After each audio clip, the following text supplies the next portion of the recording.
Mayor, recording has begun.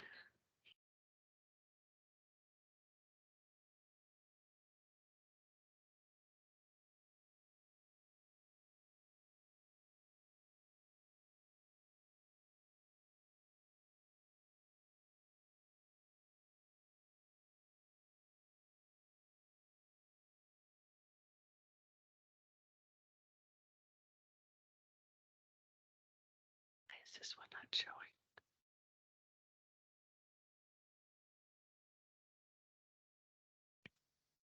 Madam Town Clerk, have you started the recording? Yes, ma'am, I have. Okay, good evening, everyone.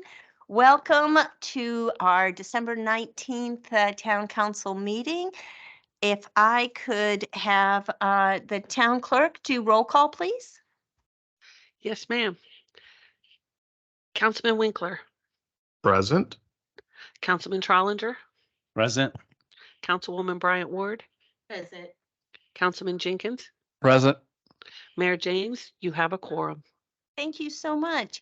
And would you all please stand and join us in the Pledge of Allegiance?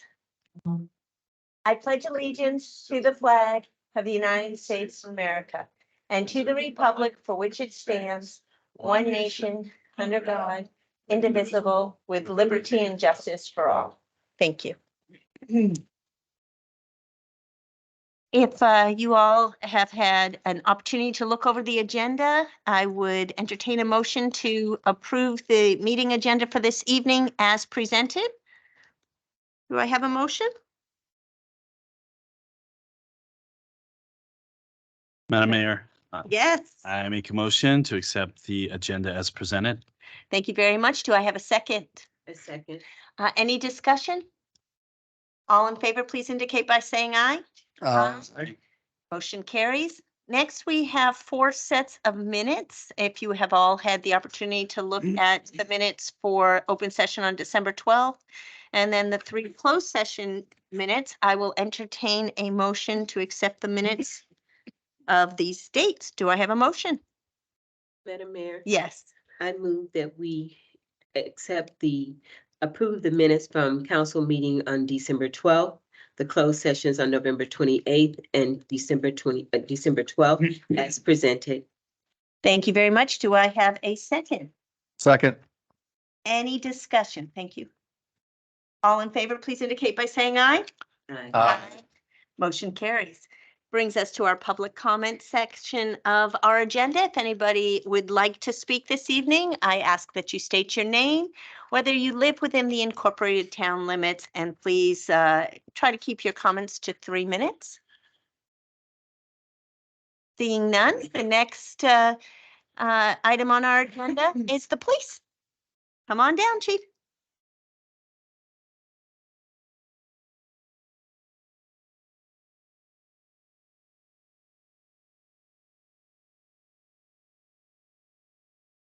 Good evening, Mayor and Council. Any questions for the Police Department's report? Go ahead. Thank you, Madam Mayor. Chief Schinner, just observations. The calls for service across the years and the months have held really constant, with the exception of the outlier for October 2022. And I think that's tremendous, considering, the increase in our population and the traffic coming through here, and the calls for service. Box stores, the last box is not labeled. It's set for November.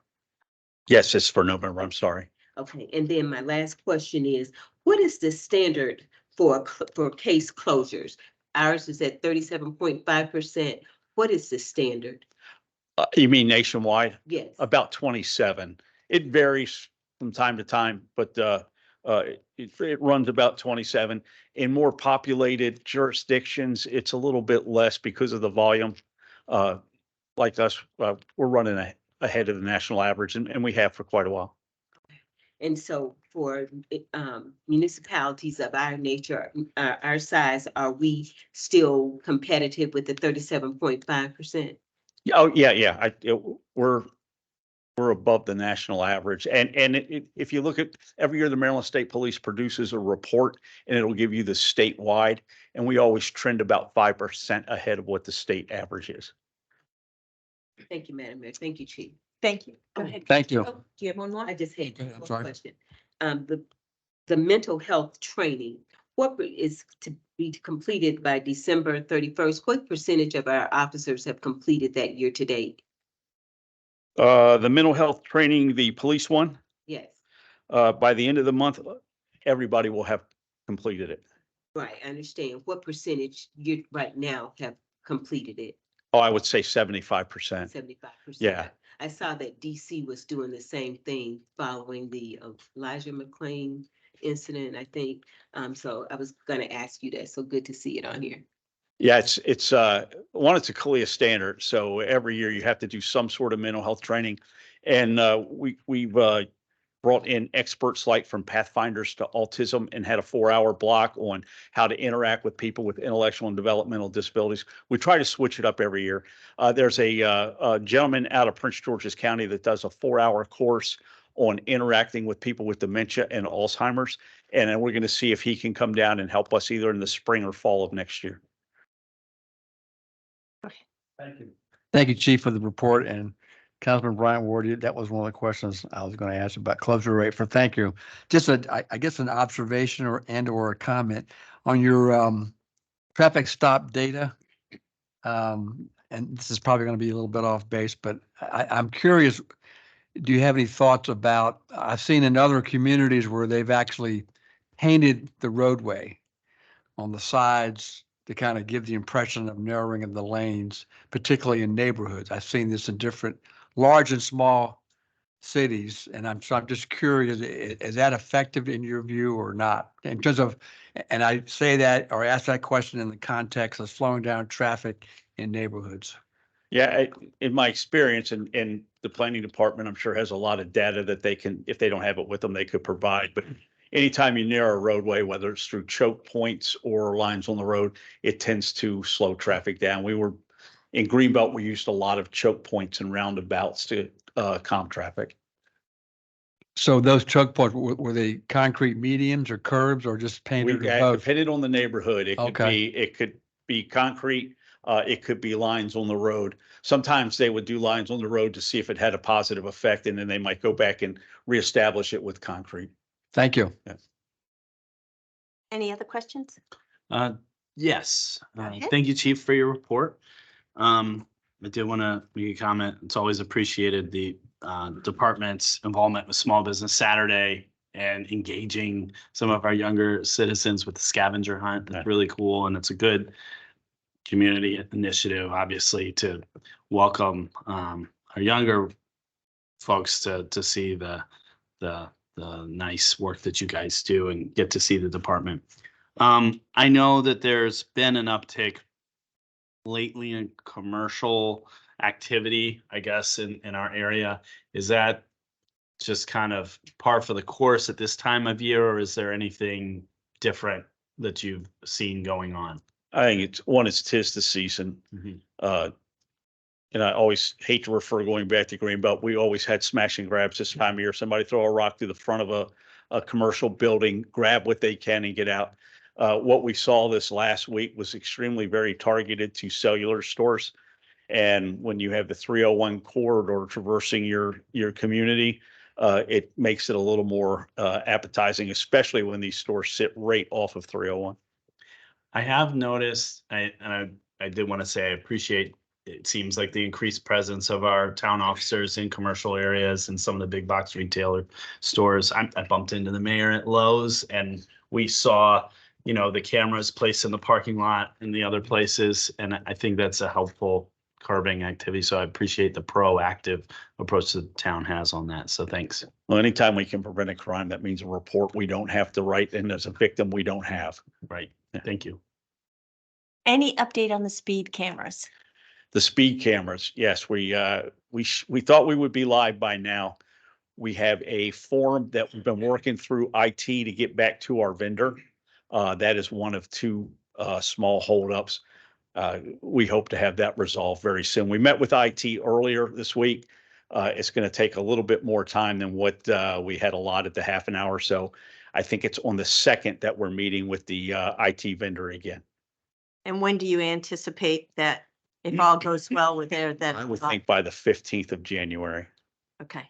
And that is we're hoping that any type of revenue generated from there may help offset the costs of Correct. personnel. Okay. Right, and that's for the county roadways. We're still waiting for the state highway to issue the licenses. And from what I'm told, it always takes a little extra time. Okay, so we don't have any movement yet on that one. Well, there's been movement. We just don't have the authorization to put them on the state highways yet. Any indication when? When you deal with state highways, it's really at state highways timeframe. We're working with a vendor who this is what they do, and they've been very successful in other jurisdictions. We think they'll be successful. We know they'll be successful here. Fantastic. Thank you very much. All right. Can I just ask one more? You brought something up that I reminded me of something.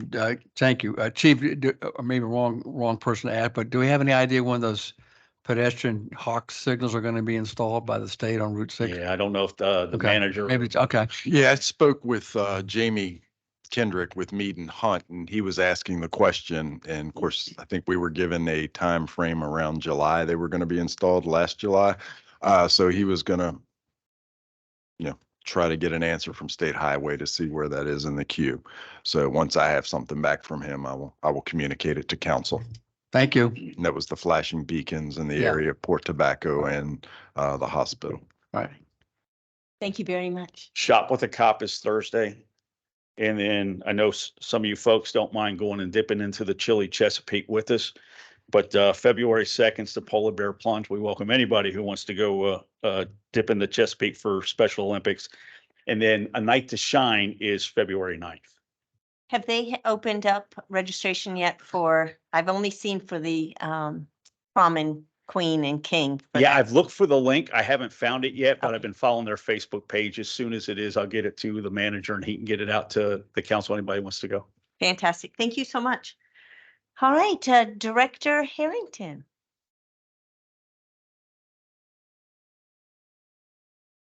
Any questions for Director Harrington? Go ahead. Thank you, Director Harrington. Just a couple of observations and comments. First of all, I appreciate the new format. It's pretty clear and transparent. So thank you for that. Also want to compliment you and your staff on the updated monthly updates that you're providing, as well as you mentioned working on a quarterly update. So I appreciate that. And then also interacting with our GIS mapping system. So I assume someday the public will be able to access that kind of material to see what's going on in the town. Yes, so we have finished the kind of implementation of our new permitting software, Municity. We're in the kind of fixing things that are going wrong, making sure that everything's printing correctly and sending emails correctly. So we have a little bit more time on that end. And then there will be an online public portal where applicants can actually submit applications through the portal. They can pay via credit card, e-check, those types of things on the portal. And there will be a map that's associated with that. And from what I understand, if there's a code violation case, there's going to be a dot on the map. If there's a subdivision, there'll be a dot on the map. So you'll be able to see where things are located. Thank you again. I think that's a great public tool for outreach. And just so you know, when folks call or email me about development, I always refer them to the monthly update on your website. So thank you. And then just another, I think I know the answer, but I'll ask the question. You're working on a number of zoning amendments, and am I correct in saying that will require both a planning commission hearing, public hearing, and a town council public hearing? For some of the chapters, so anything to do with the zoning code and generally the subdivision ordinance, we take to the planning commission. But the other codes are not necessarily required to go to the planning commission. That's obviously a discussion that we can have if we want to hold a joint meeting, those types of things, we can look at that. But it's generally not a requirement for the planning commission to review anything outside of those. Thank you. All right, any other questions for Director Harrington? Thank you so much. That brings us to Director Stahl. Come on, Dan. Good evening. Good evening, Mayor and Council. Any questions for Director Stahl? Mayor, Go ahead. thank you. Director Stahl, can you tell me where wells 9, 8, 9, and 11 are located? Yes, well, 8 is out at Tillman Lake, and we actually have had 11 wells in the town of La Plata. The first two, wells 1 and 2, were actually at the old fire station, right where the old water tower used to be. Well 3 was actually in Bill Ekman's front yard. Well 4 was up at the American Legion.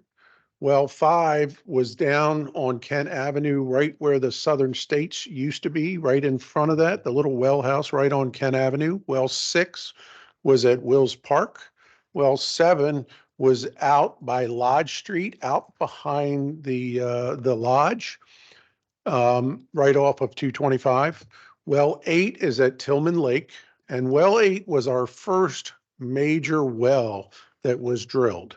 And one of the interesting pieces of that was that we actually built a surface water treatment facility at Tillman Lake. And at the same time, we drilled well 8. The town had actually run out of water back then. And they built both a surface water treatment facility. They did that without figuring out how much water the lake regenerated.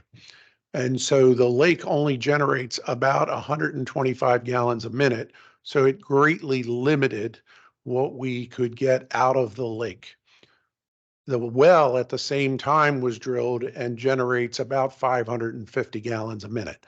So it's our first major well. Well 9 was out at Clark's Run, right at Silver Linden Park. And that one was the next well that was drilled. Well 10 is the well up at the end of Heritage Green Parkway beside Alpus, that is right at the railroad tracks right there. And well 11 is the well up behind the state highway garage where the water tower is on Rosewick Road. So why is it 0 gallons for well 9? Because we only generally run 2 wells at a time. We just don't need to have all of these major wells running at the same time. We may eventually get there, but as you know, we're currently only using about 800,000 a day. Well 8 generally produces most of our water, and so we can run well 8 out on that end of town. It produces about 550 to 600,000 gallons a day. Well 11 is the other well, and what happens is you're running wells basically at opposite ends of the system, and they feed water towards the middle. The real challenge we have, well 11, for instance, has turned out to be a huge well. It generates about 800 gallons a minute, and so it doesn't have to run as often and provides pressure through the tower up there on that end of the system. Go ahead. Thank you.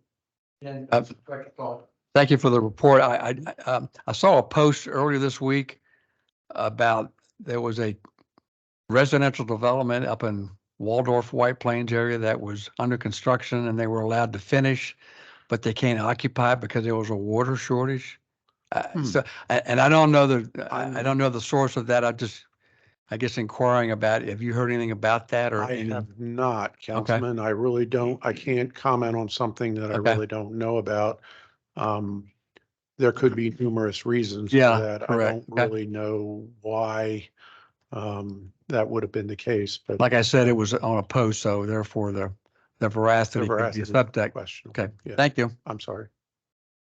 Any other questions? Could I just bring up just a couple of little quick things? For us, paving is still moving forward. We had a little bit of a challenge over on Calmia Court of paving the parking spots. We had so much rain over the weekend that it softened the underlayment on the road, so we weren't able to pave it. It was just too soft. When we moved the paver in there today, it was too soft, so we're going to have to take some of that wet material out and put some dry material in. So that is progressing well. Speaking of rain, it has been quite an interesting week at the wastewater treatment plant. We've actually had more rain when you look at the 7-day period from Sunday to Sunday in that period of time than we had in the previous the previous 4 months. So we had almost 7 inches of rain in 7 days, and that's more rain than we had had in the previous 4 months. So it was quite a change for us and has really created some interesting problems. The other thing that happened to us this week was we had a Microsoft update. And when the Microsoft update came through, it knocked out the controls on the entire treatment plant for almost 24 hours. And so it became quite an interesting day on Wednesday. The Microsoft update came through at 4:30 in the morning, and we didn't get the plant back under control until about 11:30 that night. So it's been a very interesting week for the wastewater treatment plant. We're trying our best to get things back, but it was clearly something that we have to, and Michelle and I are going to work together to try to look at some security protocols so that doesn't happen to us again. But it was quite an interesting challenge. The other thing that Have we never had a Microsoft update before? we have, they've So- pushed through many updates. For some reason, the Microsoft update knocked out all of our controls on the plant. Did it do it before? Or It has not. No, it was a security update that they came through with a patch. They pushed them through automatically. And they're not really sure why. Dragos Tomescu, who does all of our programming from Hartwell, was able to uninstall the patch late that night. And when he uninstalled the patch, all the controls popped right back up. It was quite an interesting challenge just trying to figure out what had happened because we weren't aware. But we'll do some security updates. I think one of the things Michelle and I talked about was anytime these happen, we'll never let them do both. We have 2 servers over there, as you know, and it's for security reasons. But when the patch came through, it updated to both servers at the same time. And because it knocked out communication, I thought that it was a fiber optic problem and that we had lost the fiber optic cabling. Turned out that wasn't the case. But we'll work on security protocols to make sure it doesn't happen again. But it was certainly with all of the rain and then right in the middle of the week, what we thought was generally speaking, Microsoft puts those patches out for security reasons. It really was an interesting challenge for us. So that's all. Thank you very much. Thank you.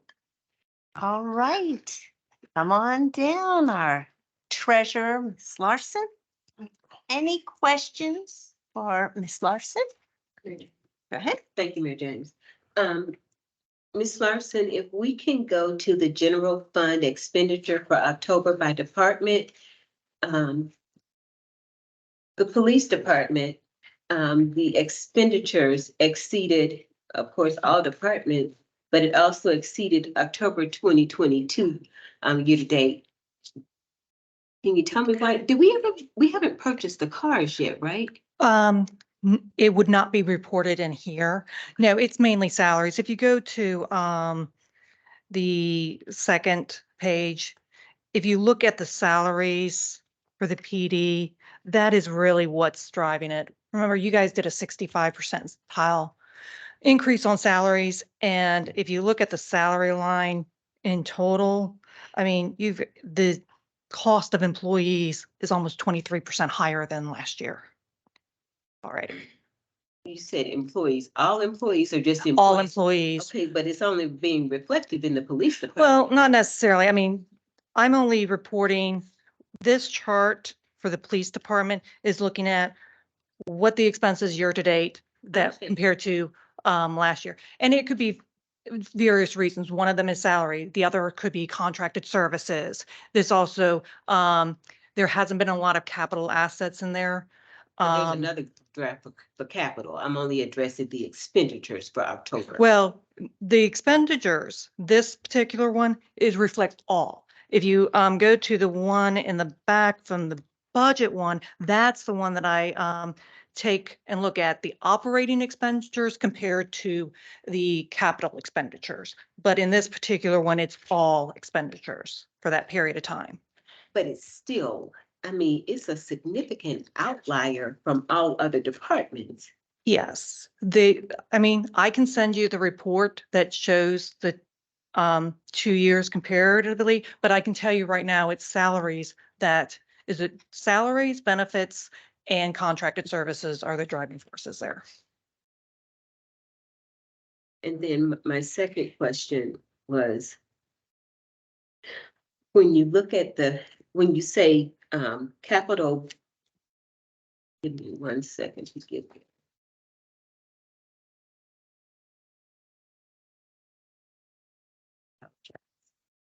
It was a slide that had capital budget, and I was wondering if the budget was budgeted expenditures or budget period, and the expenditures were exceeding the budget for the police department. And if you show expenditures, budgeted expenditures versus actual, and they're exceeding it, Okay. how does that compare to the revenue? How do I match that up to know if we're spending more than we budgeted? How are we covering that with revenue? Well, so as far as revenue to the expenditures, the general fund, there isn't like, oh, police departments gets this much revenue or the public works gets this much revenue. Revenue is like one batch. We do have some revenue where like the planning department has their inspections that they have the expenses and they have the offsetting revenues. But in general, the police department doesn't have their own revenue except for like the SNAP grant. That would be for the police department. I'm clear. But when you separate it out like that, it kind of makes it difficult to get a clear picture, because you're showing me budgeted expenditures Mhm. and actual expenditures. And the actual expenditures are exceeding what was budgeted. Yes. I need to put it together to understand, do we have revenue to cover that excess because it's exceeding budget? And if it is, where is it coming from? So how it works with revenue is we look at the funds. You've got the general fund as one bucket. You have your other enterprise funds of the, so the revenue coming into the general fund is revenue to cover all departments. You have your separate expense budget for each of the departments. So at the end of the year, our revenue was less than our expenses. We then would have to go into fund balance to cover those expenses.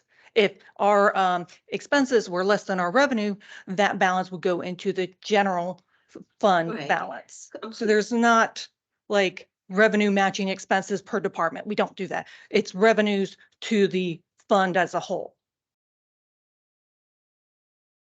So I have to be honest, it makes no sense for me to look at budgeted expenses and see that there's a area where the expenditures are exceeding what was budgeted, and not know how to put it together to see where we are financially. So the chart is merely to show you, hey, this is how much that we've budgeted to fund this department. This is how much we're expecting to pay for these services. And the actuals are what we're actually spending on the department. Clear. That's the comparison. Yeah, I'm Revenue and expenses, when it comes to the revenue side, the revenue is pretty much based on the fund, not the department. So all these departments get covered by the general fund revenue. So all the administrative departments, general government, the public safety, public works, and parks and recreation, all get funded by the same revenue source. Yeah, go ahead. Thank you. Just a follow-up question. So during the course of the fiscal year, if a particular agency is exceeding their revenues, can they make adjustments prior to the end of the fiscal year? I mean, so can their adjustments be made? It's really, are they exceeding their budgeted expenses is what I'm looking at. Mhm. And yes, but I typically would come, which is the next meeting, you'll see that I'll come with some budget adjustments because some departments were over their budgeted expenses. We don't do that in mid of the fiscal year because you don't know really how things are going to end up with the taxes coming in and maybe we get a grant or something like that. So that's all done at the end of the year.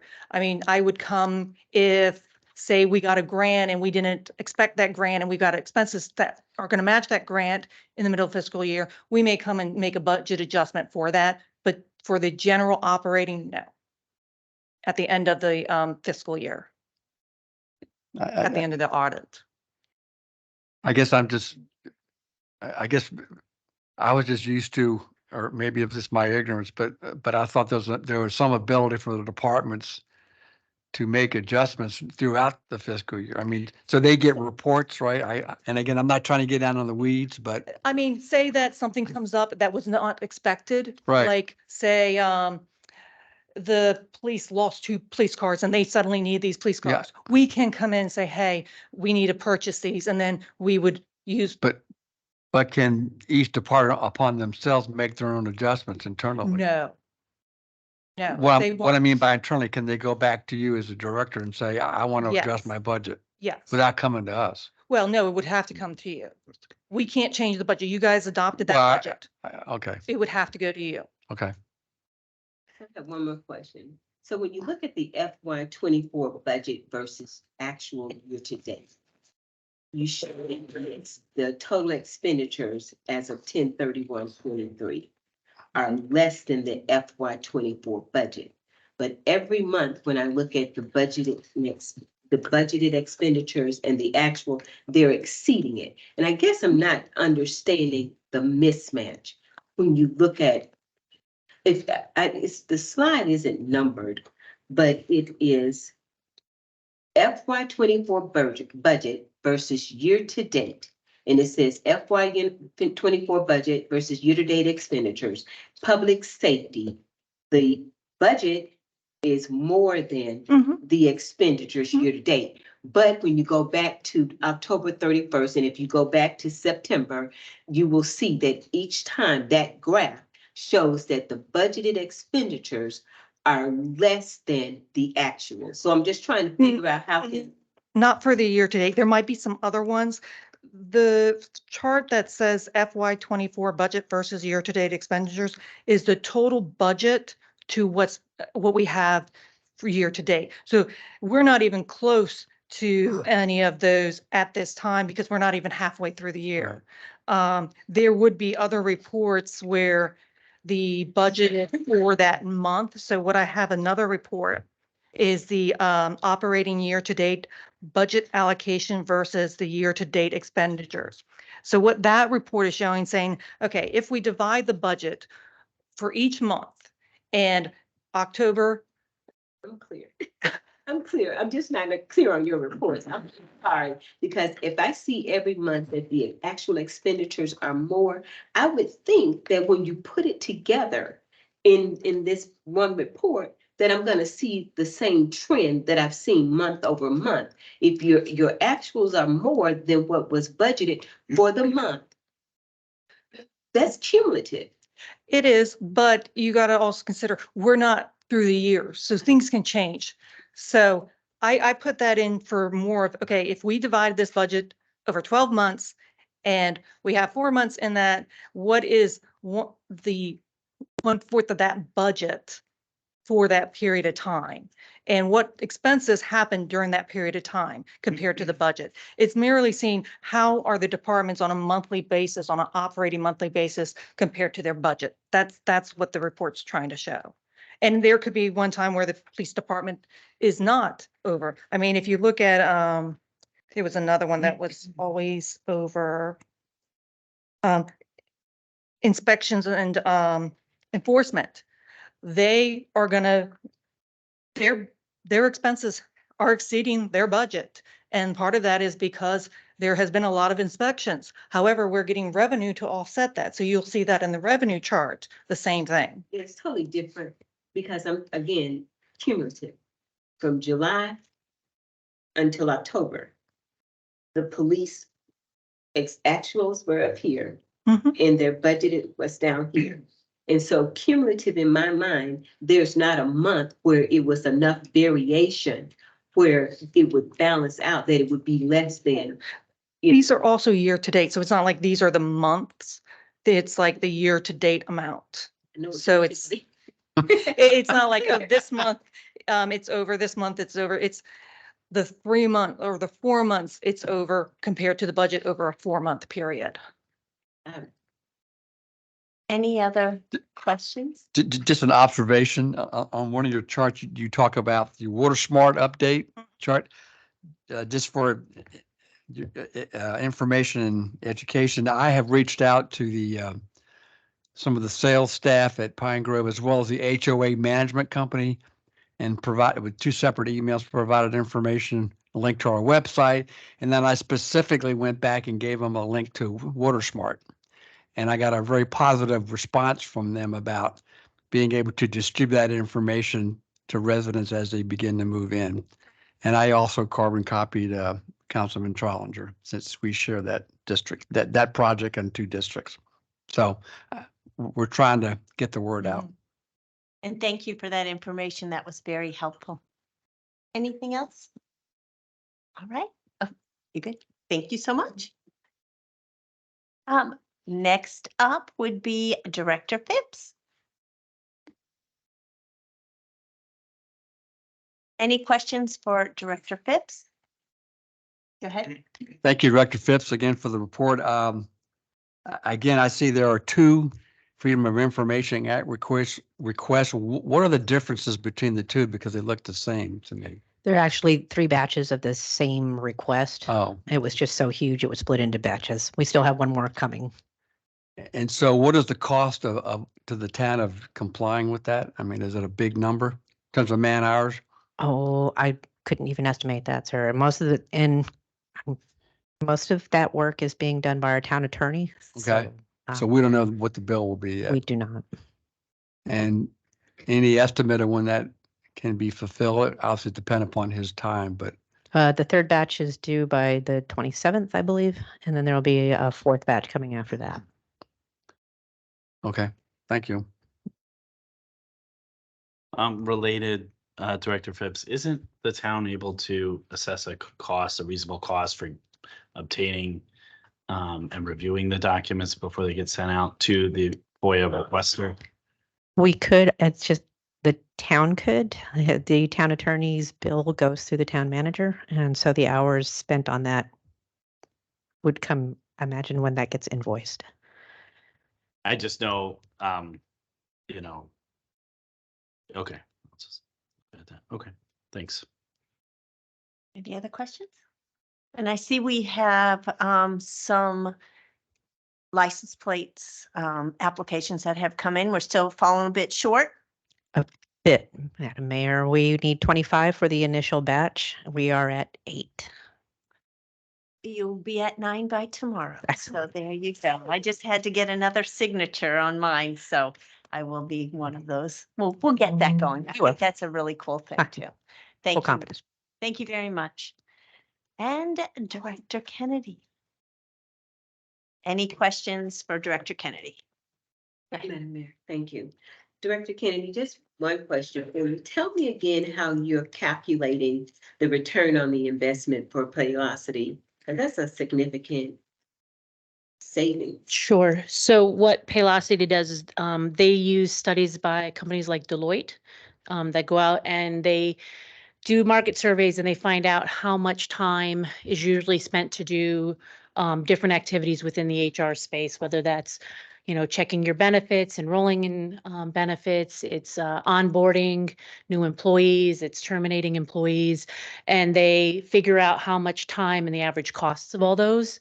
And so every time something happens within the HRIS system that is one of these measurable tasks, it assigns and says, okay, well, this task would normally take a person like an HR director an hour to do.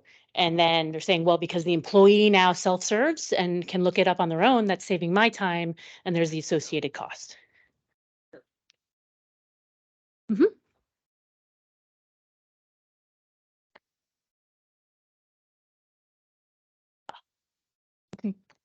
You're welcome. Appreciate that. It brings us down to our matters of council discussion, the Bolton Town pension plan. So Director Kennedy and Tom, come on down, and Karina, come on down. Let's have a conversation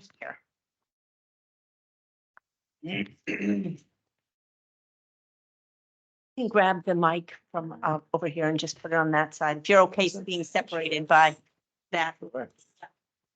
They can't reach me from over there. That might be good to separate. I don't know. There you go.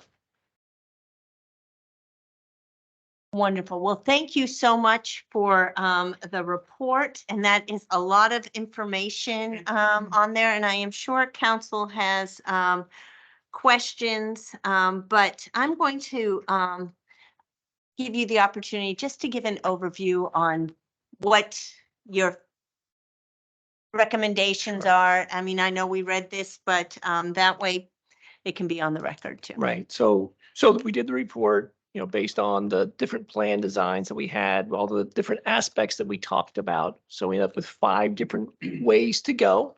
Not that there's only 5, but the 5 that we examined here. Everything from stay exactly where you are to move to a fully independent program run only by the town with no involvement of the state pension system. We did look into the idea about whether you could move, for example, the police from the employee state plan to the LEOPS, which is the law enforcement officers plan. And we did find that that is an option. We did some investigation there. I think the good news from our perspective is that for all the pension-like approaches, they all, if you're going to give the police, for example, and then we're referencing the police here more because there's a lot of data out there about what benefits, pension benefits, police in the state of Maryland have. And just is characterized by benefit level and a shorter period of service and earlier retirement age. Public Works Group, which is we're also part of the study, there's just not much clear-cut data on them getting different benefits of sort of the rank and file. Other general employees. There's a little bit of a dichotomy there with what it and what would be considered competitive. So, I mean, the good news is a lot of the benefit options we had a very similar price tag. I mean, certainly things like the plan 2 that had a higher benefit level and earlier retirement age, so that was more expensive than the plan. But retail versus having the supplemental plan and getting in ECS versus the Maryland plan for the police all had a relatively level price tag associated with them. These are what we call actuarial figures, which means that we're doing a lot of projecting into the future, things like pay increases, things like retirement ages and patterns, investment returns, and any money that's invested in a pension trust. So all those things are baked into this.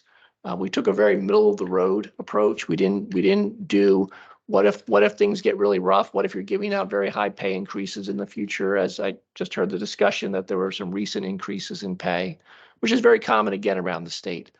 We've seen that in a lot of places. A lot of pros and cons to all the different activities. I would say you asked for my recommendation. It's hard for me to make a recommendation because the pros and cons are very subjective. I would say if I had to make one recommendation, as I was thinking about putting this together, I found that just thinking through the supplemental plan, where you build a plan that sort of wraps around the state plan, that administratively, whether you do it in-house or outsource it, it's going to be very tricky. And it's going to be something that's going to require a lot of effort because you're going to require the administrator, whoever that is, to know what's happening at the state level.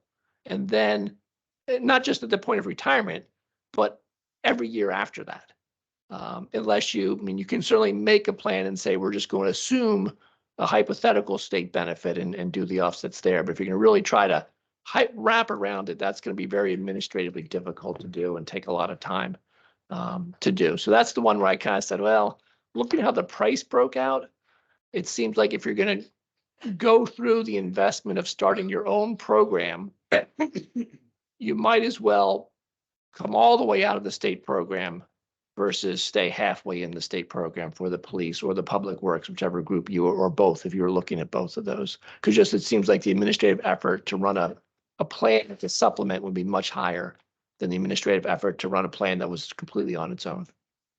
So other than that, though, it's really said a lot of pros and cons. If there's questions about any of the pros and cons I put out there, be happy to talk about them to answer any questions you have on those. All right, you ready?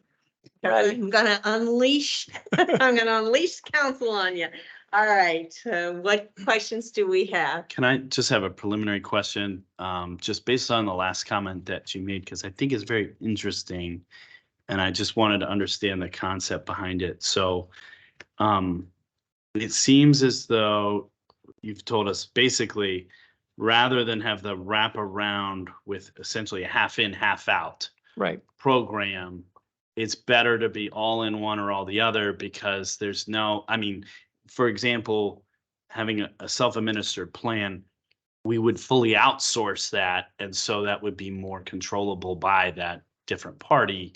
Whereas it's just the forecasting would be too difficult the other way around. Not so much the forecasting, but the actual operation of the plan. Okay. Because the supplemental plans, the way we wrote them up, the way it was discussed would be that we're going to calculate sort of a gross benefit, and then we're going to subtract from it what the Maryland state system is providing to the subject individuals.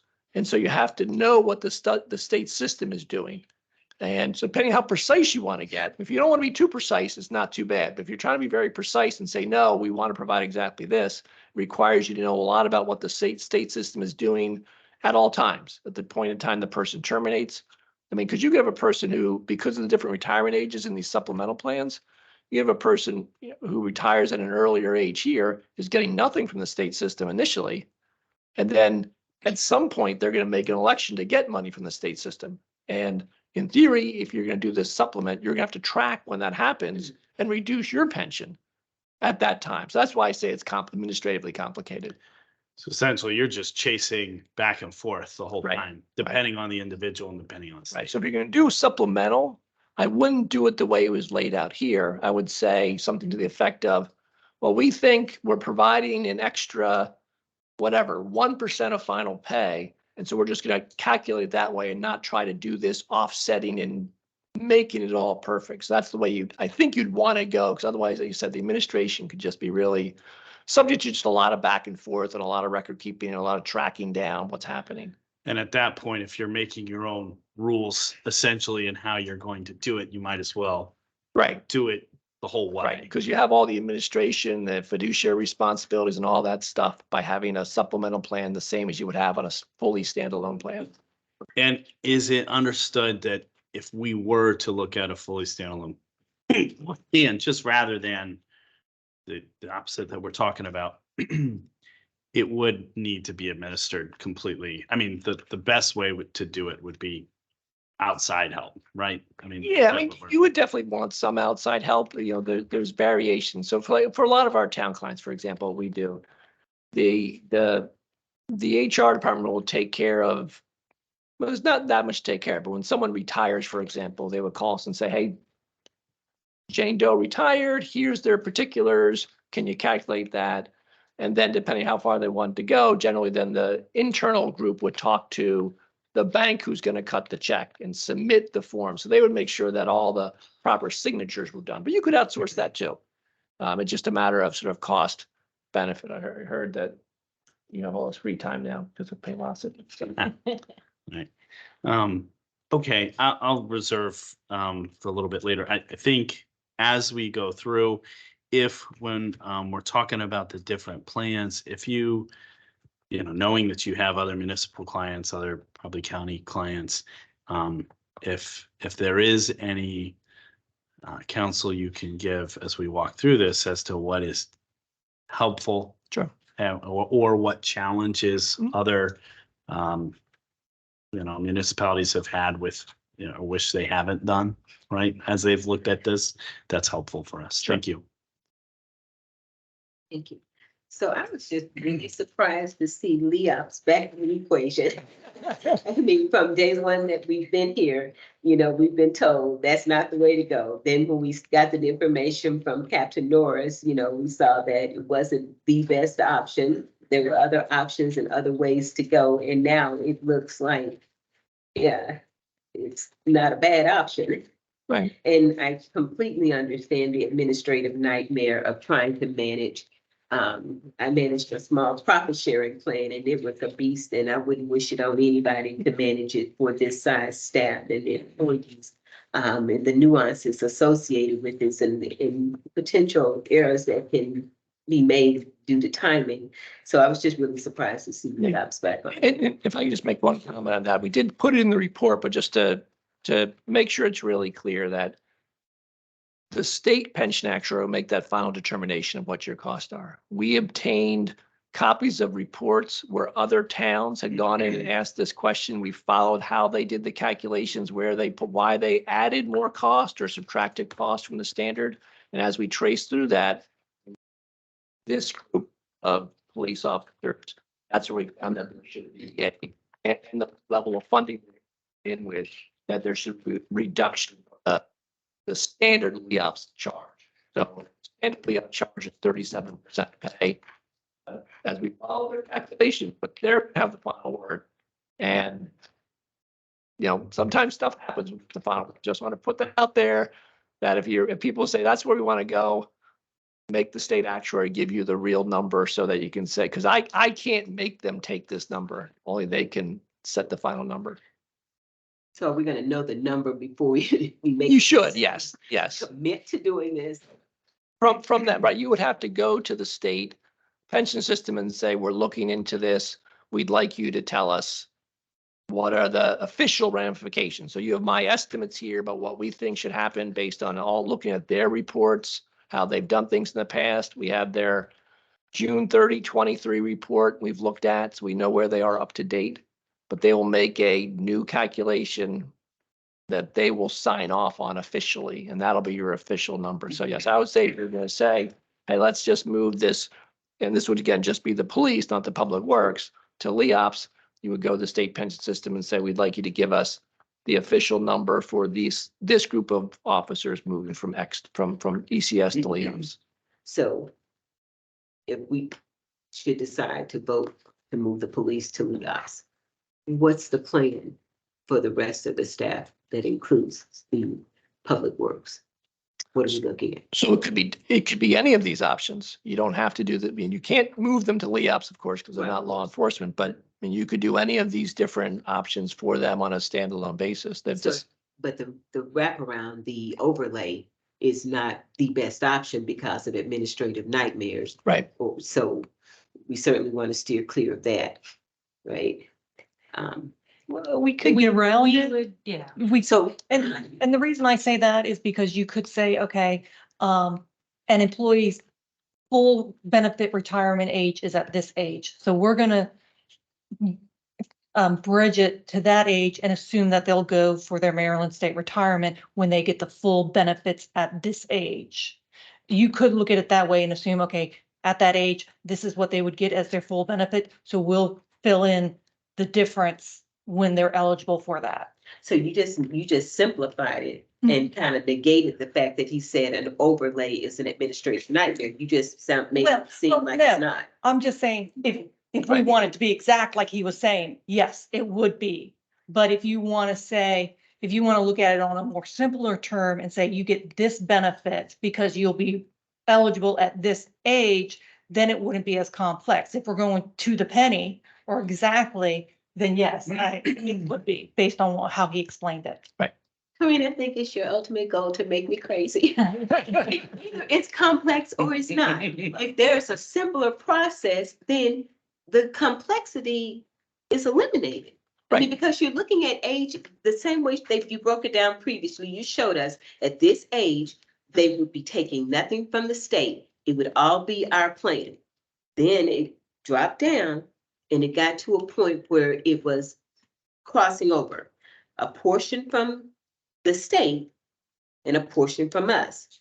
Then as you move down the age bracket, it was nothing from us and all from the state. That's clear to me. But so if that's that clear, why is the overlay considered an administrative nightmare? Because you don't know when the employee is going to choose to retire. But if we say if they retire at the earliest time that they could retire with full benefits, it does simplify. Or you just don't communicate. I mean, he was explaining how if you have to have this communication with the Maryland State Retirement to know how much the employee getting, and if we eliminate that and say, we're assuming you're going to get this and we're going to give you this much of the benefit. I think all these plans are an option. I'm just kind of, I'm just trying to explain how we can simplify it, but you've got the 457. You could go to a whole different plan, but based on what the feedback from the administrative staff who's not getting the benefit, that's not very appealing to them. I mean, you could have the overlay. I mean, there's so many different options. It's really up to you guys. And I'm just providing the cost based on what he provided. Okay, somebody else.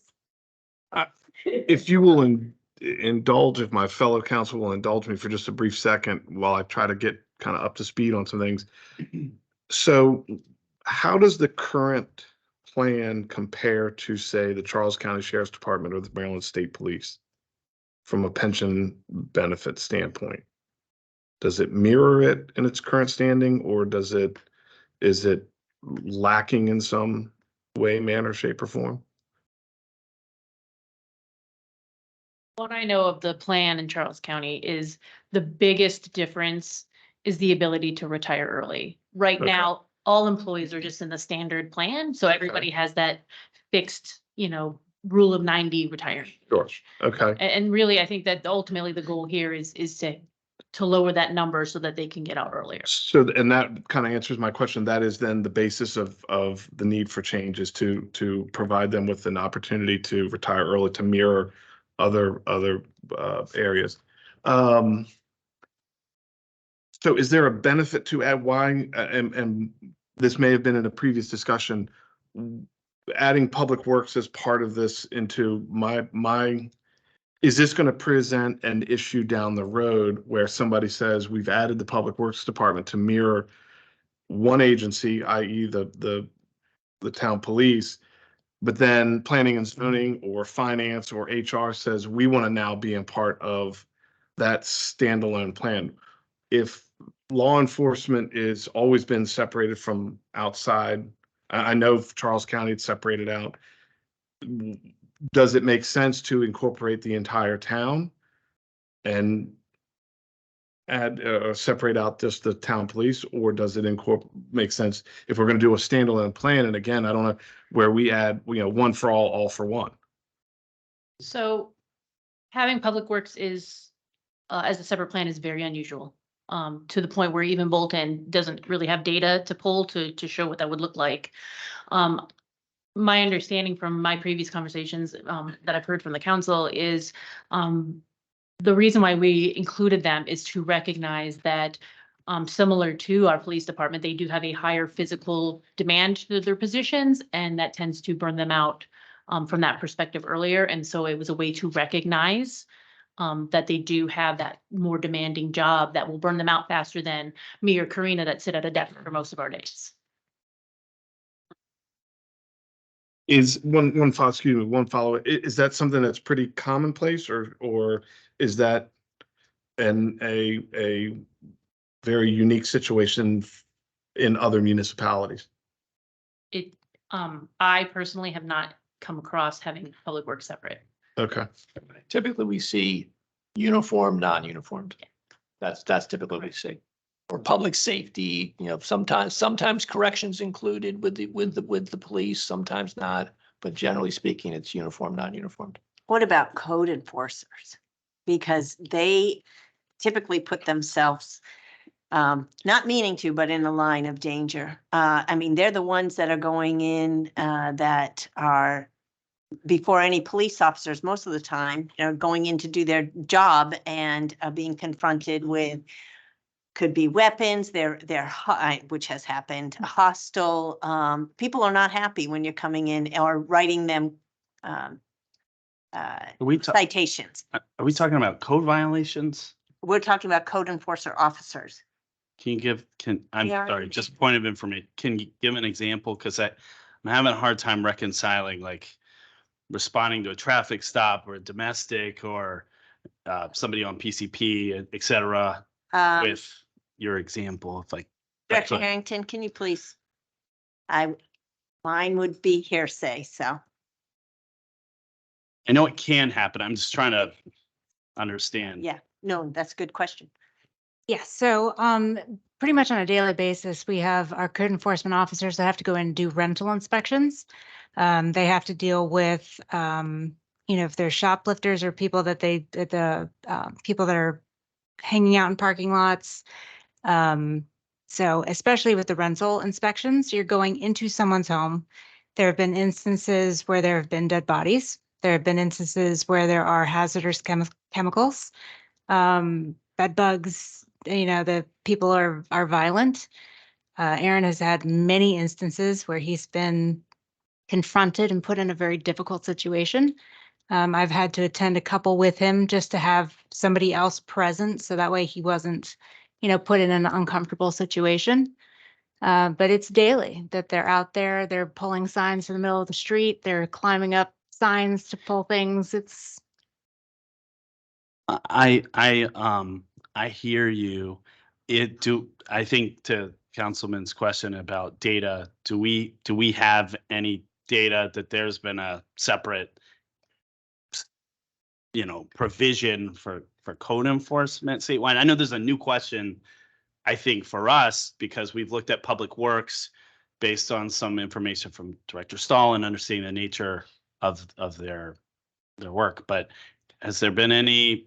Yeah, what I would say is that in the different plans we work with across the state, generally, it's usually pretty clear. Sheriffs or police have their own plan and everybody else is in something else. However, I would say it's not uncommon for at least one jurisdiction every year to say, what would it look like if we moved group X, EMTs, for example, or whatever it is. So it comes up. So when you have a separate benefit that some perceive as higher, there's always a group that's going to say, can I move to that? And I'm asking not to separate dangers, but just the severity of and quantity of the claims. And again, I'm coming from a workers' comp world where the legislature has specifically set aside specific occupations, and they typically revolve around public safety. Firefighters, EMTs, correctional facility officers are one of those that are being added in different jurisdictions because they recognize they're armed, right? And they have unruly folks every day, all the time. But to date, it hasn't been set aside for code enforcement, and it's a different system, but it's based on data and it's based on severity of the injuries. So I think that's why my question was based off of that, just because I'm coming from a different perspective in that deaths and lots of severe injuries are happening. It can happen to anyone in any job, right? You can drive to and from work. You can have all sorts of things happen, but just the likelihood is higher in those. But I was curious based on the data. Thank you. I have one follow-up question. Moving to a new standalone plan, is that a defined contribution or a defined benefit? The information that we priced out in here was a defined benefit program, because that's what, when we originally started this project, we'd worked with the town to come up with these different designs, and they were defined benefit, with the understanding that defined contribution was also an option. And so we have a section in this report where we talk about some of the ins and outs of a defined contribution as a supplemental plan, alternative plan. There's no pricing in what we did because that's really up to this group. There's as you read the report, there's lots of possible benefits and possible negatives in either direction. Thank you. Thank you, Matt. So I feel like, you've done what we've asked you to do. You guys came before us. We said what we wanted. We talked about how we wanted the groups to be reviewed and looked at. We're, looking at the wear and tear that we see on our public works department, the long hours, long days. We see the risk that our police and we're anticipating increased risk as our population changes, our community grows, our municipality grows, people are migrating out here. You've done what we've asked. I think what's before us is what we asked them to present to us. And I think we need to take a good look at this so that we can come back and give directives on how to move forward. I think we have to, I'm going to tell you, it took me forever just to get through some of the narrative And I'm still not pretty clear. I was thrown back again with the option that LEOPS now is an option for us because it previously was not. Everybody was against it. Well, it's here now. And I would like to hear from our HR director and our treasurer on the plan that you see best. You've said that the overlay is not a is not a administrative burden. You said it. I don't even backpedal. You said it. I don't backpedal. If LEOPS is a clean sweep to move them to it, and then we have the other option to the rest of our staff in Public Works, what would the other one be? Well, I mean, you have different options. You could do a 457 contribution for the other employees. You could do, We have three options, right? yeah. Okay. you've- Which of the three options you feel would not be an administrative nightmare, cost effective, serve the intent that we're trying to get accomplished here? Move police to LEOPS and do 1, 2, or 3 for the rest of the staff. It would be the 457. That would be the simplest, and we have control over that. The 457 for everybody else, move police to LEOPS. Yes. My biggest concern is cost. Yeah. So It's not, From their Yes. perspective. for LEOPS, that we have discussed this ad nauseum, that it is not a sustainable option. It's at the point that the report came in, it was $1.2 million to buy in, and then anywhere between $350,000 to $400,000 a year just to sustain for 20, at that time, I think it was 22, maybe 25 sworn officers. That negates, I mean, that doesn't even include the other 60 people that work for the town. And So that's my concern, is the cost of this. So I don't know what the cost to buy into that plan is. But what I did provide is the additional costs that we, above the current cost that we pay for the Maryland State Retirement. I did include that as what the cost would be, as well as the effects on the real property tax to cover that additional cost. Again, that does not include if you decide to do a 457 for everybody else, and that would be even a higher cost there. So my concern is, this direction, are you willing to make the changes in our revenue stream to get us in that direction? But also, I think that the plans are assuming that the town is 100% funding that, where I know, and I think Tom has mentioned that a lot of the LEOPS plan has a greater percentage from the employee into the contribution. So that may, I don't know how that looks from offsetting from a financial Did we perspective. not consider that in the projections that are before us? Not right now. It's not right now. So if you say, if you wanted to put in, say, the police had to put in a certain percentage, that would reduce the cost there. But again, if you wanted something to provide Public Works with something comparable to the LEOPS, you're going to have a huge increase if you want something comparable. If you're willing to do the LEOPS with a 25% increase from what you're paying now for the Maryland State Retirement, and less of a percentage for everybody else because you decide to do a 457. But you again- both just nodded. I said, so what is your recommendation? And I asked the question and you both nodded and said yes. So is it not the best option to move the police into LEOPS and do the 457B for everybody else? What is the best option based upon your thinking about the financials? I'm looking at the percentages for the tax increase. You have it down there. And in my mind, I'm thinking, okay, that's not a bad deal. But you're now saying, no, it's not a good deal. You got to think about all of this. So what do I have before me? Because I'm confused. So what you have before you is the cost of what's in here or in this report, Yeah. not if you're going to start mixing things up. So if you want to do a plan, say, move the police to LEOPS and do a 457 plan for somebody else, for the other employees, well, you need to let me know what percentage. If you want it comparable, it's going to be much higher than what I have here. So why were you nodding yes, Director Kennedy? So I think this is where Karina and I butt heads a little bit because I look at it from, like, one of your questions is what's most sense for the employees, what's easier for them, and then what's easier administratively isn't always what's easiest financially. And so administratively, yes, a LEOPS 457 would be administratively the easiest to look at and would give what we're looking for as far as giving people options for early retirements and giving them the plans, you know, to leave and be vested at different rates. But financially, that would be slightly more expensive overall. So what's the best option financially, administratively, and for the employee?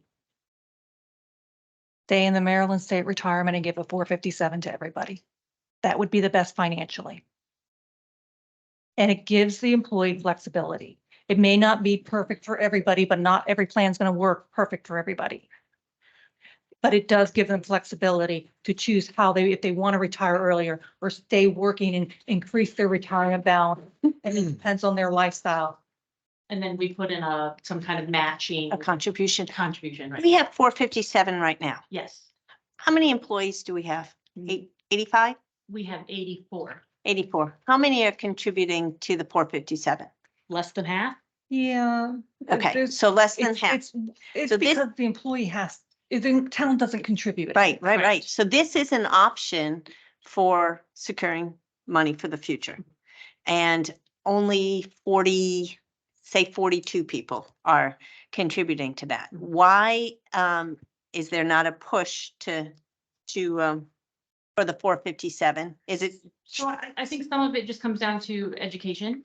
Some people don't understand what a 457 plan is or what's benefit. And a lot of times, especially when you get individuals who are new to the workforce, all they hear is, I'm taking money out of your paycheck. And so a lot of people are living hand to mouth. So they, you know, they need every dollar in that paycheck. And it's a lot easier to say, I need to feed my family today than to think about how am I going to feed my family in 40 years. But keep in mind that they are already contributing 7% of their paycheck. Correct, but they don't have a choice. But they're This is- already taking 7% of their Yeah, paycheck. so in 7% goes- addition to that, correct. Doesn't go to the state pension? Goes to the state pension. To the state So pension. they're helping. And then, so if, and they wouldn't have to do a percentage, they could say $10, dollar. they It could could be do flat. $100 per paycheck. So that's another option for them.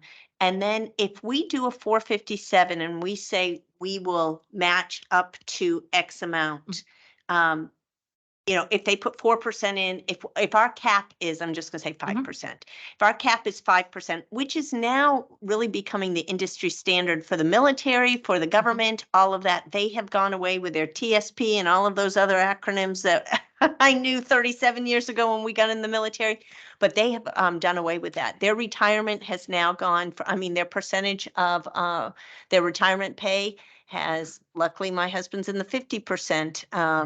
It's now gone down. My son will only get 40% when he retires. So that has changed, and that's the federal government and the military on that. So to me, it's important for people to understand when they do put in money to their 457, if we can do a contribution to that, that is saving for their future. But the thing that I have a really, really hard time with is raising taxes for a benefit. What are we going to cut? So we work for the people. You know, we were hired by 11,000 people. Well, really only 500, I think, voted, but 11,000 people. We are looking out for them to have a benefit, which one could argue it keeps employees here, which is a great thing. But what are they seeing? They're not seeing a new police car or a new dump truck or something like that. What do they tangibly see? That's hard to really get people to comprehend that we're raising your taxes for a benefit for employees. So and I'm not opposed to that, but I would like to see what we can cut in order to balance. And that's where that's where my personal way is, so that I can answer to the constituents, is that we are balancing a budget instead of raising your taxes for one element. So That's mine. So I just want to add, I totally disagree with that. we have not raised taxes to cover our overhead in years. And it is imperative, we would not need additional police officers, additional public works, additional staff if our town didn't grow and the burden didn't fall on this staff in this town. We are putting the burden for the town, and we've done it for years. So I disagree. We don't need police officers because we want to have them. We need them to protect our town and our businesses. So it's not a personal decision. It is not that we're raising taxes to fund salaries. We're trying to make sure that we have good police officers, young police officers that want to be here to protect and serve. So I think we've got to take that thought process out of the picture. We've not raised taxes. I've asked the question. We never have, despite the number of rooftops. We are still having the same percentage that we've had for a number of years, and we are bearing the burden to take care of the town. And I don't think that that's right. So I think we need to rethink how we're framing that. It is not simply for salary. That's not the framework for that. It's for benefits is the way that it will come out. It will come out as an increase in benefits. And that's the way that it will be presented. Now, how it is explained is something else, but it will be on your sheet. And I think for some of the like the lesser tangible things that you're gonna see is, you know, if we've got a workforce that wants to stay longer, that's working longer, that we're investing into, you're going to see the turnaround into the community, because now you've got people who really know the town. They know the systems. The public work guys knows the sewers. They know the wastewater treatments. The police know all the neighborhoods and who your problem children are that you see, you know, that you have to pull over all the time. So you're going to have a more connected staff that's going to understand the town, and therefore we're going to be able to address things faster and quicker, because these people the staff are just going to know it like the back of their hand, and they're just going to be able to respond to situations much faster too. But Yeah. all I'm saying is we need to balance, look at balancing a budget. I'm not opposed to offering benefits. So I want that on the record. I am not opposed to offering benefits. I want to be able to answer to our constituents that we looked at balancing a budget instead of just going in saying we haven't raised taxes in 21 years, and we haven't. And that's not something to brag about or to say disparagingly. It's just a fact. We have not raised taxes in 21 years. And it's time to look at what is going to benefit the town in its entirety. So that's where I come from. I have a couple questions and then I do have a couple of questions and then I have a request at the end.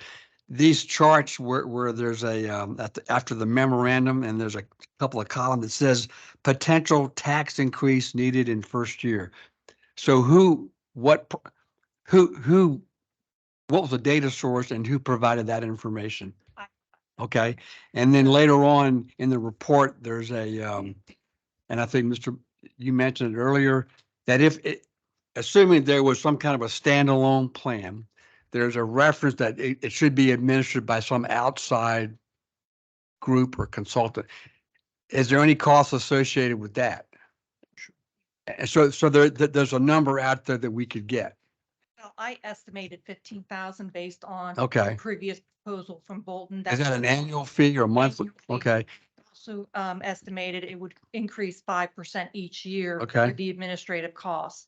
These numbers that I gave for the potential tax increase was based on the current trend of our salaries and the percentage that Tom provided and how those salaries have increased over the years. So that's where, based on what our current budget is, because we were in our budget, we were using fund balance to cover operating costs. And this would be a part of an operating cost. So that was where that number came from. Okay.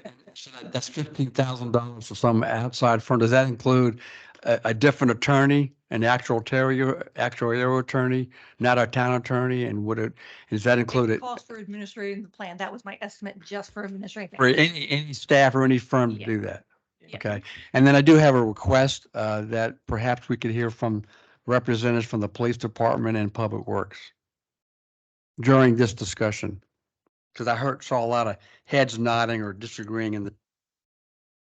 Jenkins, I appreciate that, but we're just going over the Mhm. pension study for Bolton right now. And I think that we need to, as Councilwoman Bryant Ward said, we need to digest this and come back. This is an opportunity, since we have these three here right now, to ask them the questions because they're the ones that put the report together.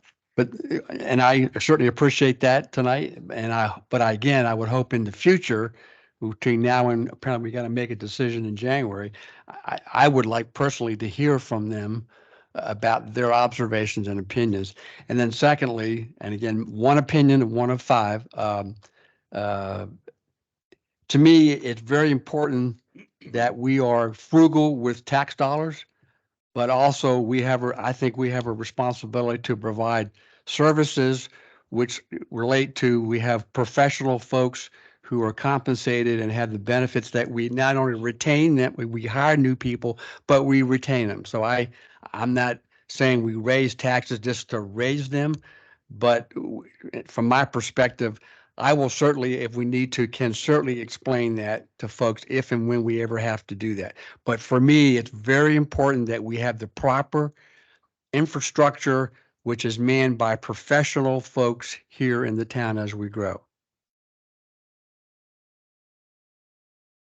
I would concur with that, and I just think that you have to mirror what is the current market conditions for both public and private sector. Otherwise, you are then going to have to offer inducements for people to join your workforce. And I think that's it's easier to keep and maintain than it is to recruit.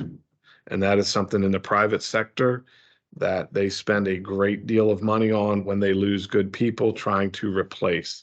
It's not impossible, but it is not easy either. So I would concur that I think that while we have to be frugal, I think that, we have to establish a baseline that is commensurate with the market in which we live in.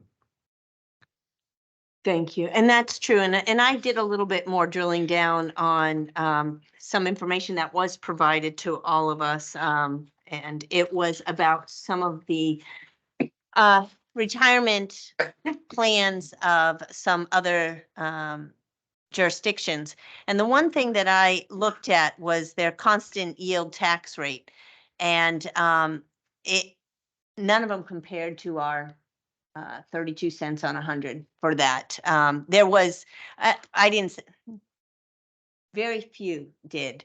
They were more 72, there's 63, there's 65, there's 52. And these are the information that was given to us.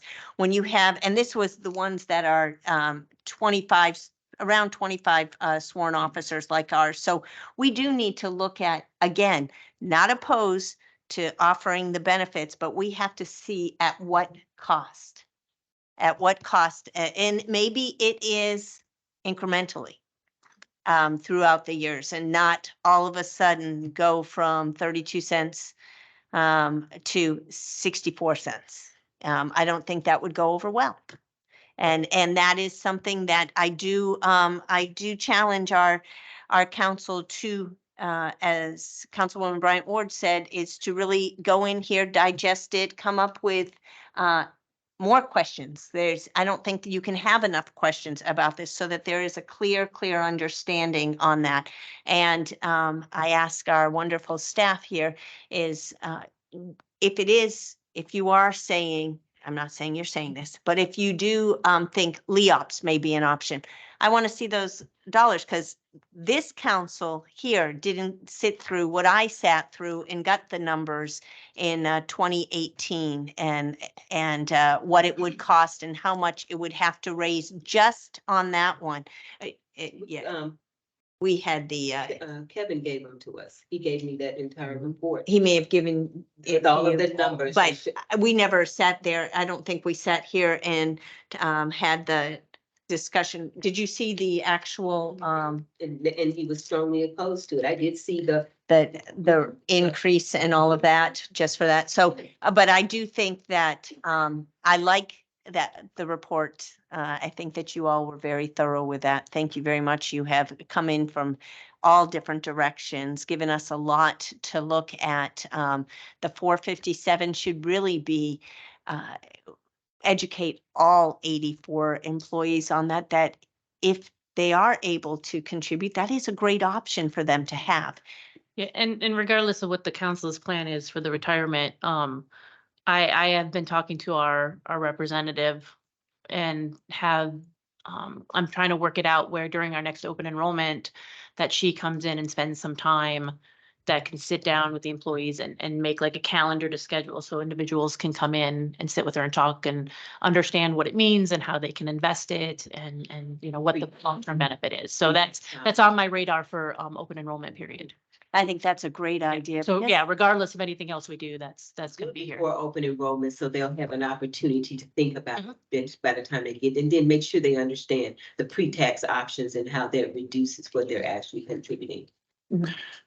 So if I may ask, Mr. Manuel, next steps with regards to discussion, including Councilman Jenkins' request that we have some of our directors at the table as we follow through with this discussion. Yeah, next steps are, I think as the memo outlines, we would like to bring this back up before council the 9th of January, I believe. And, you know, I don't know when Karina's going to have revenue projections done as part of the budget process, but, you know, my question is how are we going to pay for it, which has been discussed tonight. And, you know, a concern would be that, I guess, you know, we are supplementing our general fund with fund balance currently to make ends meet. So, you know, we have to keep that in our mind. And, you know, I think as we move through the budget process, you guys are going to give us guidance. And then I think what you're really going to see is when we start to put together that budget, what that impact's going to be for FY25. But, you know, also moving, it's not like a one-off. We're going to continue to carry this. And, you know, and put it in further context with other needs the town may have. So that'll be all part of the discussion. I think it's been a very good conversation. I do appreciate the council identifying that, you know, it's easier to keep the good that we have as opposed to going out and recruiting. You know, we do value our employees, all of our employees, but I think as part of this process, you know, me as a administrator, it comes down to the dollars and the cents as well, you know, how you balance those needs. Because with going to the 65th percentile, 2 fiscal years ago. Yeah, 1.5 fiscal years ago. That is really what has us in a difficult position in requiring to use fund balance to square our budget, if you will. So, you know, And that impacted And also- 49 employees, right? We raised 49 employees to the 65th percentile. yeah, but also, you know, we are hopeful that we're going to have captured new revenues as the town continues to grow. And we can also contextualize that and show you, you know, what that looks like. You know, we can project out markets being what markets are. Sometimes that can be more difficult, but, you know, I think, you know, the communication part is, you know, if you have questions as you sort of contemplate this, I think the memo says that, of course, human resources, finance is available to entertain those questions. And, you know, as far as Councilman Jenkins' request to communicate with departments, you know, individual employees, obviously, if they want to communicate directly with the department heads, and we can sort of bring one communication from each department to the council, that may be a better, more effective way, as opposed to having a number of individuals reach out and talk to council. I don't want to say lobby, but, you know, lobby they may. It's perfectly understandable because they're the affected class that we're talking about enhancing. And should we send any of the correspondence? I know the answer. We should send all correspondence directly to you so that you can since you're our only employee. It should go that way, and that way you're kept in the loop of that, and you can give it to who it needs to, the questions, who can answer that. Sure. All right. I guess I was just unclear. Or, I understand that and I appreciate that communication process and that's appropriate. I guess I was trying to request that we could have a dialogue with them during these kinds of work sessions with the representatives. Yeah, I understand. You know, I don't want to say it's a bad idea. I just think that, there are other employees who aren't here tonight who That's have correct. opinions that Correct. we need to hear as well. So, Correct. while I appreciate them being in attendance tonight, I think, having this out there, having the other affected class of employees, maybe, it would be a good idea and a good time for them to be able to, discuss among themselves and come up with a sort of, some sort of communication back to council that we can share through my office, just to get as much information and as much out there as we possibly can so that you guys have what you need to sort of look at this plan and determine what's the best path for the town. And it's a great way to funnel through you. So you have 5 different people up here with 5 different ways to communicate or express their questions. So by funneling it through you, you'll be able to probably cull some of them because they're going to be duplicates on that way. So we're not Right. really taking up everybody else's time as well. And I certainly support and the idea having shared information to all of us so we can have get as much information so we can make collectively a very intelligent Yeah. and not only for the present, but in the future, because this has long-term impacts. And this is up for vote on January 9th, correct? Which is our next town council meeting, correct? Is it up for vote or? We just need a consensus of council, Okay, which okay. to move forward with as our budget evaluations are Okay. going on so that. Yeah. And you don't need it before then. I think we have a sort of a, I don't need it before then. Right. but Yeah. But, I mean, I don't want to complicate things but just because these are the plans that came before you doesn't mean you're stuck with them. Right, right. There's always, there's always something out there, so I appreciate that. But you made an interesting observation, I think, Mr. Town Manager. So the expectation that you will be getting shortly revenue projection from the state. So you think that's in January or February or what, your best guess? I was told at the end of the month, but I. End still of have- January or December? End of December. Oh, That's really? what I was told. We've reached out to the county. Wow. What I'm waiting for is the assessment values. Okay, got it. What I'm waiting got it. for. Because I understand that the state budget will be presented to the governor January 17th Okay. when the General Assembly opens. I've been reaching out and they Okay. keep saying end of the month. So that's what I'm waiting for. Thank you. So I have one question, Madam Mayor. So you're saying that this is not what we're stuck with, but the request was to get the best options for us to review. If these aren't the best options for us to review, I didn't say they weren't the best options. I'm just saying these are what you guys asked for. When I looked at, I mean, if you want my opinion, I will give my opinion. When I looked at this, I was actually very surprised that it wasn't as high as I was thinking it was going to be. And then after looking at it, I was like, well, what if we did the second plan without the COLA and see how that would affect the budget and how much it would cost the town? So there were other things that when I got this, I started thinking about. And I don't want to say that these are the only options you have. And I'm not saying that there is no best option because everybody's opinion is going to be different. But I just wanted to, I didn't want you to feel like this is all you've got and you can't do anything else. And I don't want to drag this on longer. Yeah, I think these are probably the best plans that are going to meet the most amount of bullet points that we're trying to get. I mean, because And that's no matter what we pick, somebody is not going to like some aspect of it from one group or another. So I think where we're at is as close as we can get to fair and equitable and achieving what our goals are. And then if we have to make very subtle tweaks to what we have, then I think we have some room to do that. But I think this is going to get us as close as we can. thank you. All right. So now moving on, don't move. We'll go on. Thank you very, very much. Thank you for your presentation as well and answering our questions. We've got the fiscal year 2025 budget calendar of events, and we are looking for a consensus to move this forward. Is this correct, Mr. Manuel? Yes. Okay. And the reason why it's in front of us again, it was there last week, is we need to have a separate consensus of going forward. Is that correct? I believe typically the council does not necessarily pass legislation, but they do agree to the specific budget calendar.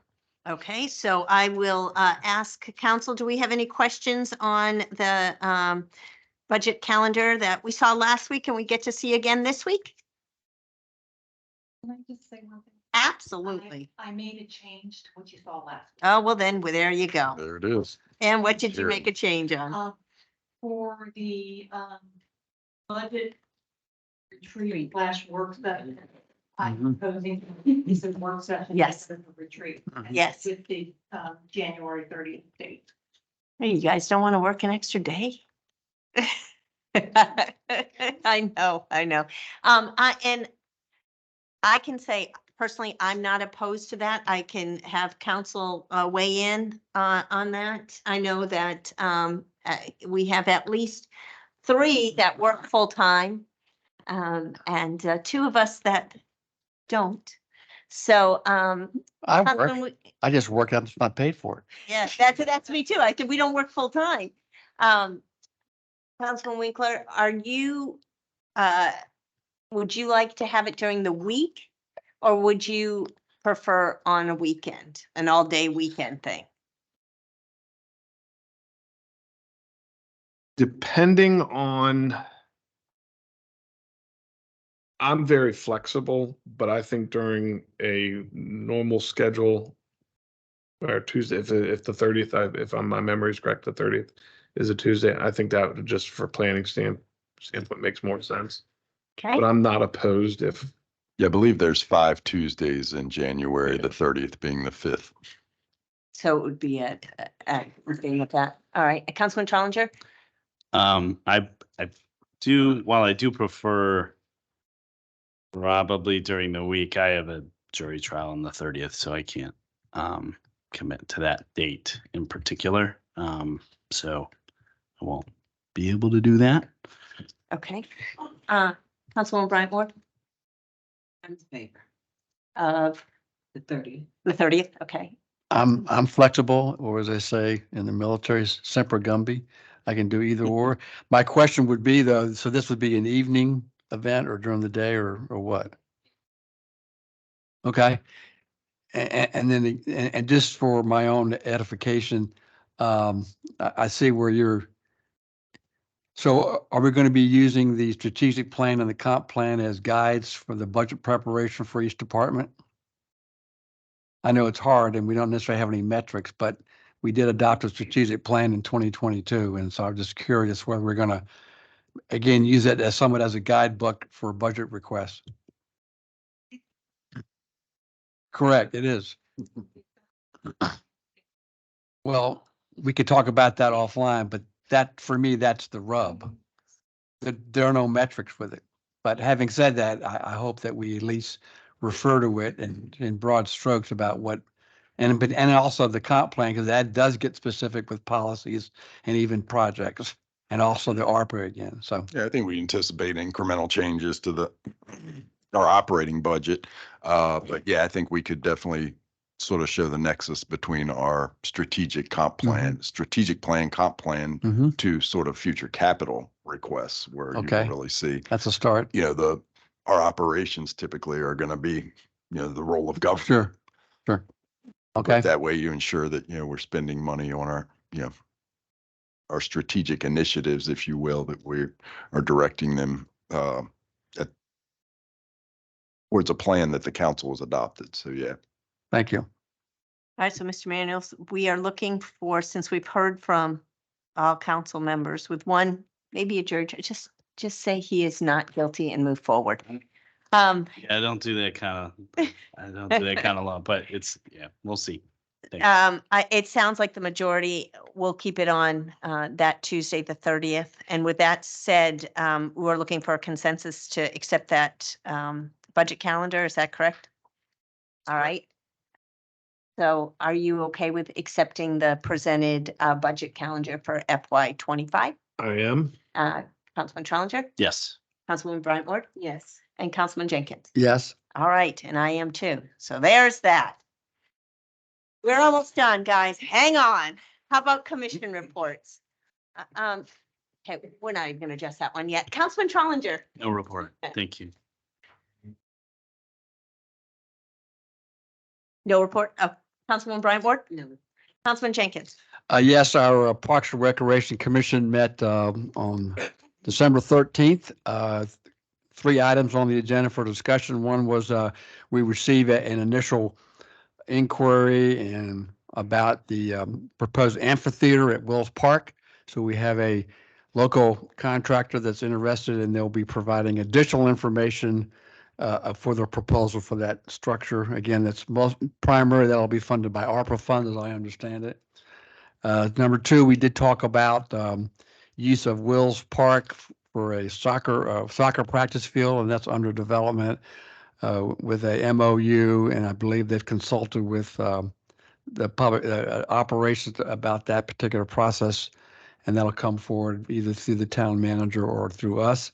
And finally, there was an update to the community gardens that are proposed at Patuxent Court, Marvin Gardens, and we got some nice pictures of where that will be. And I believe there's an environmental group that will be installing and maintaining that new gardens at that facility. And that is my report, subject to any questions.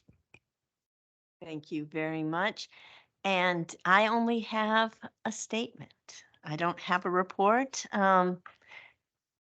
What a year this has been. This is our last meeting for the year, and I want to thank all of you for the very hard work that you've done. Together we are stronger, and we may not always agree, but we are respectful to one another, and we move forward for the betterment of this community.